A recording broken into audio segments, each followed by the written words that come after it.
The content of this episode may not be suitable for some audiences. Listener's discretion is advised.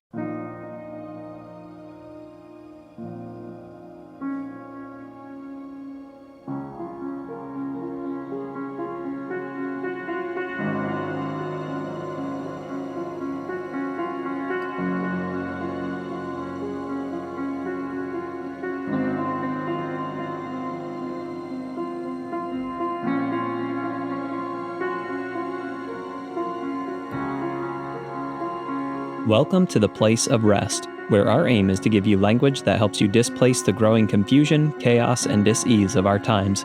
My name is Jonathan Boyce, and it's my pleasure to bring to you today's episode. Virginia and Hedieh Mirahmadi Falco discuss fighting for truth so we can rest and recover. We hope you enjoy today's conversation. Hedieh, thank you for staying with me for a little bit longer.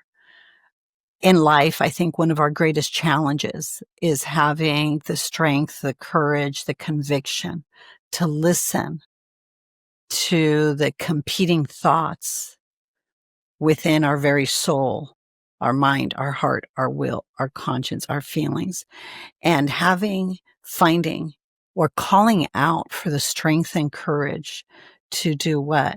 To embrace truth when we're confronted with it. And you represent that to me in ways that I don't even have words to fully examine. But I'm hoping our listening audience can take the seed of your words and understand how imperative it is for us to lock arms and know that we're not alone. Sometimes life feels very scary, right? Yes.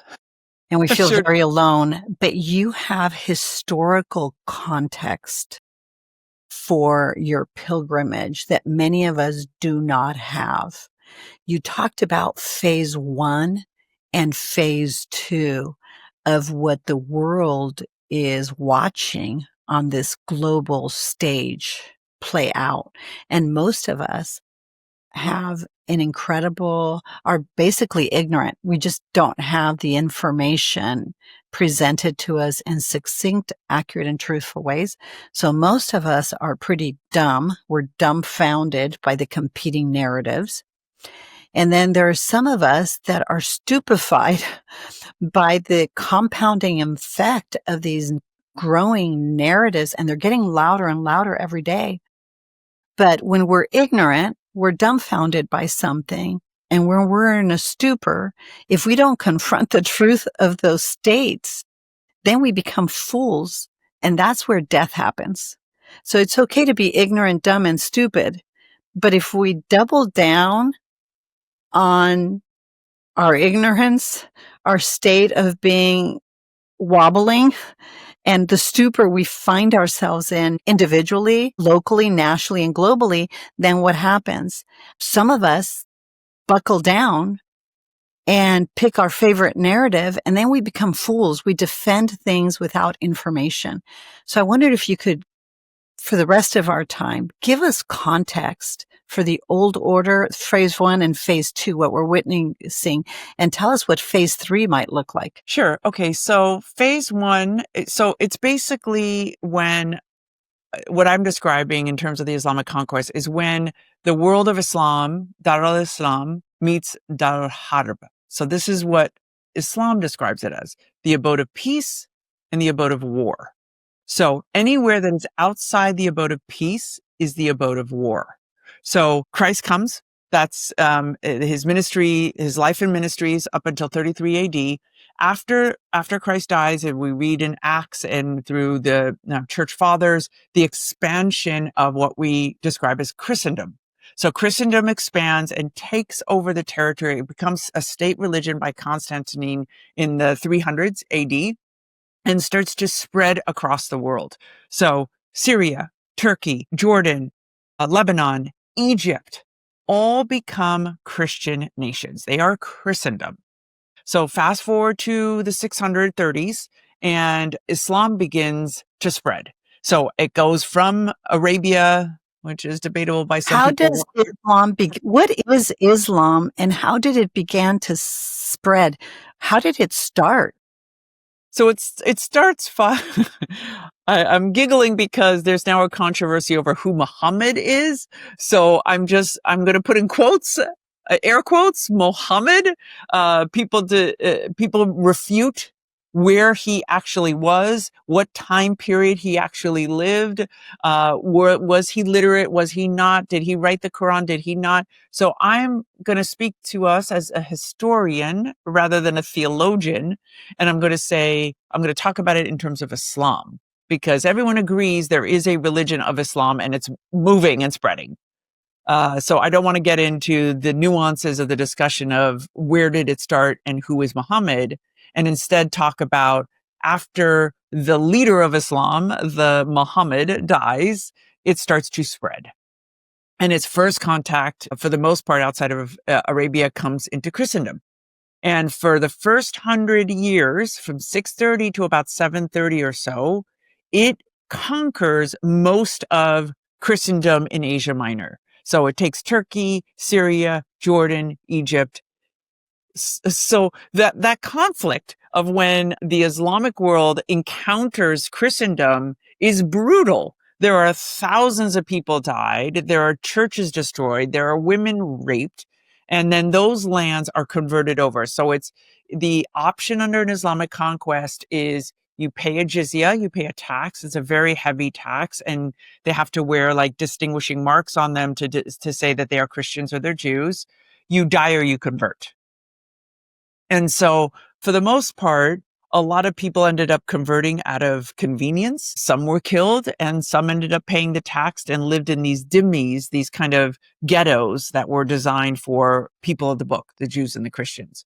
So, so as this is happening across what we call now the Middle East, which was Christendom, it wasn't Islamic territory up until this interaction between these two civilizations. How And long did so, this take? well, How many years did the transition from Christendom take to these Islamic strongholds? a lot of it happened in the first 100 years, but the conflict did not end. So it went from starting from the 635 or so all the way through to World War I. And to be clear, the Quran was written, or Muhammad came along. Give us clarity on this. 600 years after the crucifixion. For the crucifixion. Yes.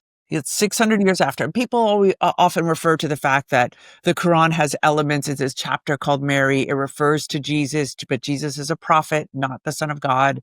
And it refers to a lot of scripture, stories about Moses, stories about Isaac and Ishmael, the son of the promise. The covenant passes to Ishmael in the Quran, not to Isaac.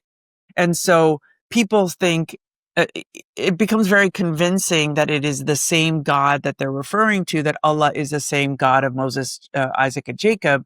But the difference is the stories are different. So their interpretations have been manipulated and changed to give credibility to Muhammad as a descendant of Ishmael.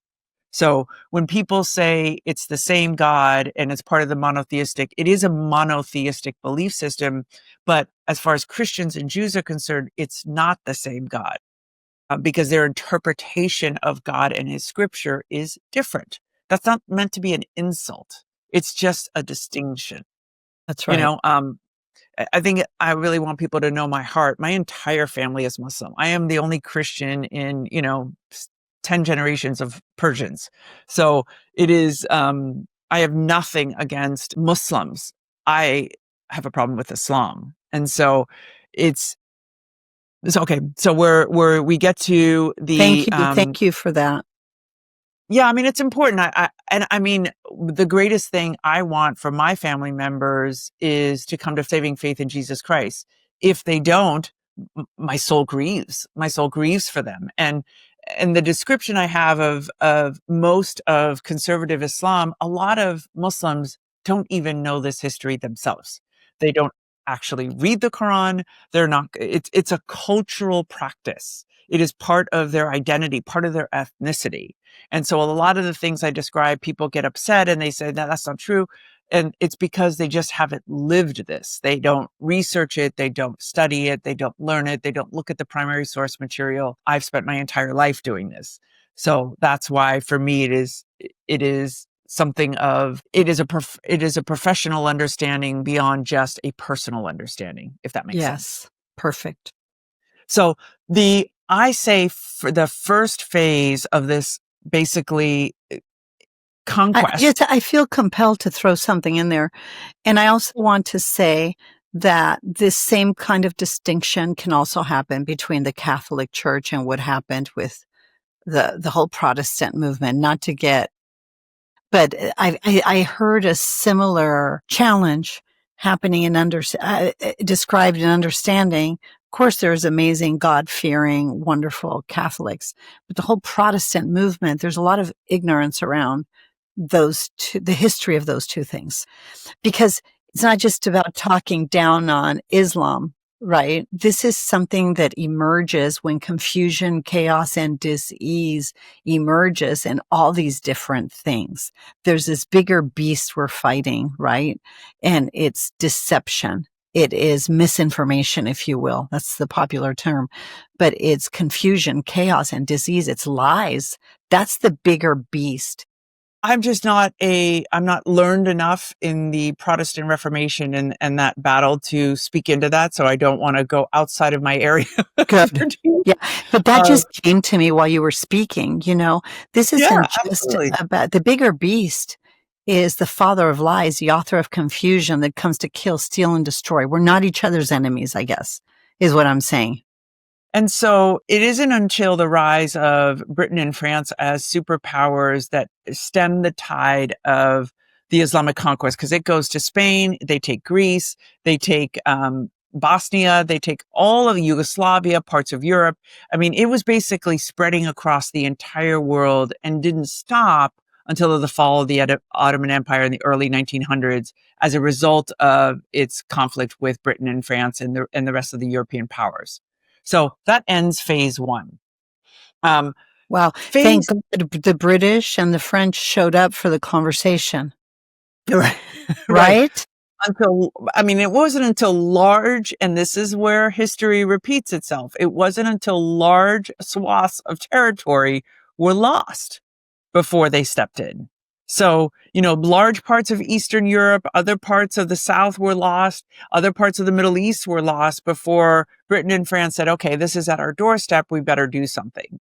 And Greece suffered 400 years of Ottoman occupation before they were liberated in the 1800s. Wow. It's a long, I think it's important for people to understand what I'm trying to describe is the clash of civilizations, as is famously put by Samuel Huntington's argument, that these two civilizations are not compatible. Yes. And you could choose a side. In other words, like everybody has the right to choose what side of that civilization they want to be on. I'm saying to people in the West or into what we consider to be Christian nations, we are in phase 2 of the Islamic conquest. And bin Laden announced that and articulated it very well, because he basically said, with the fall of the Ottoman Empire, you took our lands, basically coming into Saudi and the Gulf, and we did. We have propped up kings and we control all the revenue. They have to buy military equipment from us. They are basically proxies of the United States. Let's be real. And so he says, as a result of that, we need to take back control of our holy lands and we need to defeat you, because as a doctrine, as a religion, it's a global expansionist movement. As we started off, it's Dar al-Islam. It is supposed to be, the world is supposed to be Dar al-Islam, the abode of Islam. So they don't stop until that is accomplished or defeated. And so phase 2 is, whether you see it as Hamas's attack against Israel or the Houthis in Yemen, the fall of various Islamic governments or, Middle East, North African governments that are now run by these jihadist militias. Look at Syria. It's run by a former leader of Al-Qaeda, Ahmed al-Shara. His nom de guerre was Sheikh Jilani. He was the leader of Jabhat al-Nusra. He was the leader of the Syrian terrorist branch of Al-Qaeda. Wow. And so in the West, and especially when you see Europe, they talk about a civilizational jihad, whether it's by birth rate demographics.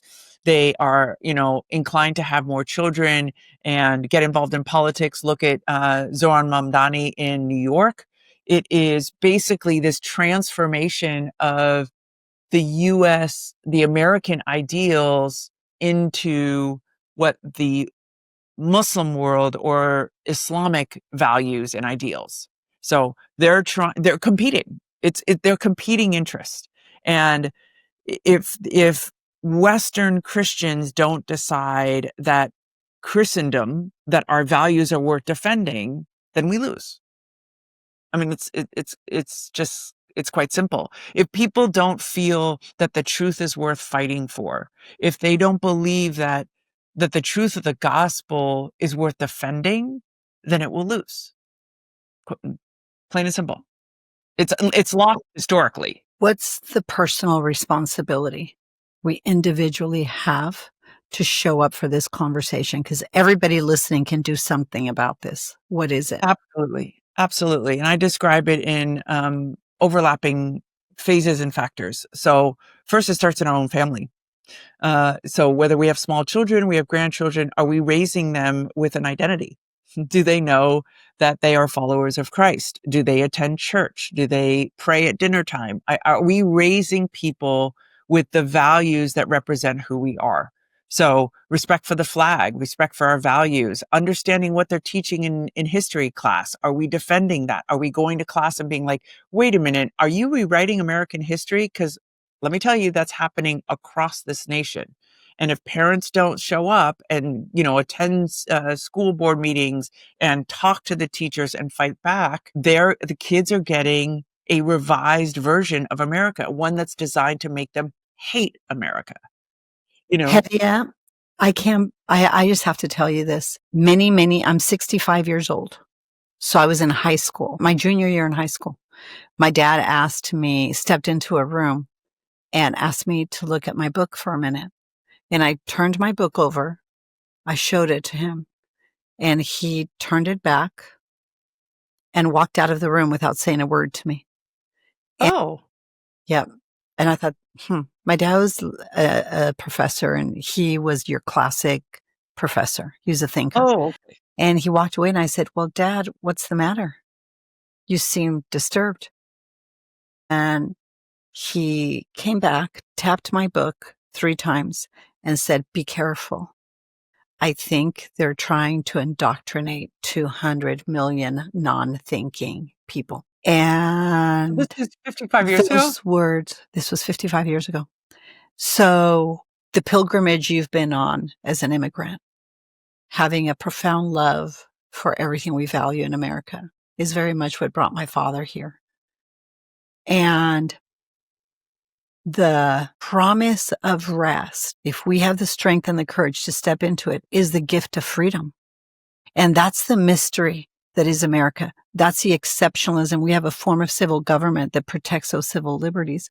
But I think what was really compelling about your exhortation to people is that all the political discourse is of little consequence if we don't understand the function of government. Politics is a fruit of policies, but policies and politics come from government. Direction, regulation, control, and restraint, how we individually self-govern. So what you just said really resonates with the whole message of rest. Our listening audience is very accustomed to hearing me talk about this, but what you're saying is the most absolute best explanation of what we can individually do. And that's really think about how we're directing, regulating, controlling, and restraining our own convictions, our own passions. And are we doing the hard thing and buckling down and understanding that the conflict is real? It is against the confusion, chaos, and dis-ease that comes when truth is being undermined, that we were meant for more than this. That's the universal truth. That's a self-evident truth in our natural affections, right? That we're made for more than this. And everybody with a pulse understands that. So perhaps that can be a unifying truth that can help all of us do exactly what Hedieh says. Be faithful, be diligent, and understanding in the mundane of your everyday life. To do the hard thing and understand that something inside of you says, I was meant for more than this. And that's a quiet, still voice of God telling you, yes, you were made in my image, in my likeness, spirit, soul, and body, right? And I've created a world and love. I gave you love, the capacity and the propensity to love. It's the only thing that can advance life. So if you even get to those unifying principles, and those ideas, if you can get to those truths, to do what Hedieh just said, please start somewhere, but let's all change. And I think we need to revive respect for honor and courage Yes. and discipline, which are all just basic human values that especially are very, very prominent in the Bible, throughout the prophetic tradition, all through Jesus Christ, is having the courage to speak up for our convictions and pursuing righteousness in a way that honors our bodies and honors others.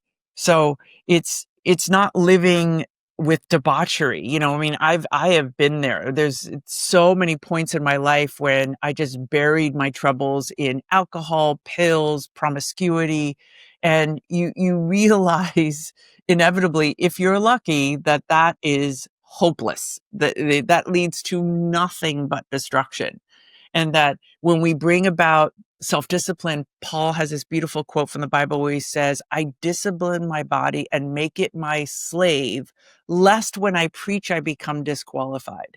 So in other words, I have to have discipline over myself before I can start implementing discipline in others and through my people and in my community and in politics and whatever it may be. That we need to have a sense of balance and a sense of tranquility and rest and honor in our own lives before we can effectuate really important change in the world around us. Beautiful words. I think we're living in a day and age when, in measure, we're all first responders right now. It's all hands on deck. Yes. Mothers are the most significant first responders right now. The onslaught against our children is horrifying. So it's incredible at what levels we're all called to be at attention, that we all must be at our guard. It's extraordinary. Women shape the character and conscience of the next generation. They have Yes. power. Men have an enormous amount of authority, and I can't wait to talk to you and Andy, hopefully together, about that. Thank you so much, Hedieh. Thank you for having me. You are a national treasure. I say that with so much conviction. Thank you. You're a sweetheart. Thank you. We hope listening to this episode has brought you closer to experiencing the freedom of wholeness and healing. If you have questions or comments about today's episode, or for updates about R.E.S.T, please visit our Instagram or Facebook at The Place of R.E.S.T. If you would like more information about Virginia, or to support and join the cause of R.E.S.T, please go to theplaceofrest.com/donate or call 949-289-5935. Thank you for listening to Rest with Virginia Dixon. We'll see you next week.